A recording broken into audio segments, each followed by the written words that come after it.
Обичате ли да се снимате? Обичам и да снимам. И да снимате. Имате ли професионални фотосесии? Не. Дали обичаш да се снимаш? По принцип не много. Да, гордо. И аз се обичам.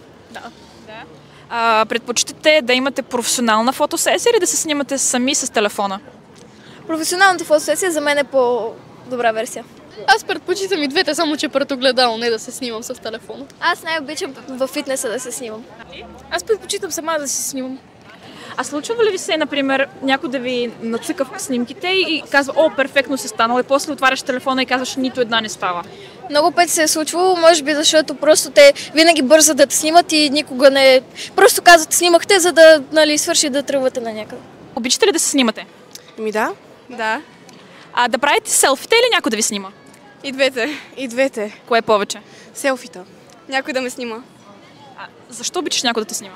Не знам, селфитата на мен не ми се получават, прекалено близо ми е лицето. Окей, ти?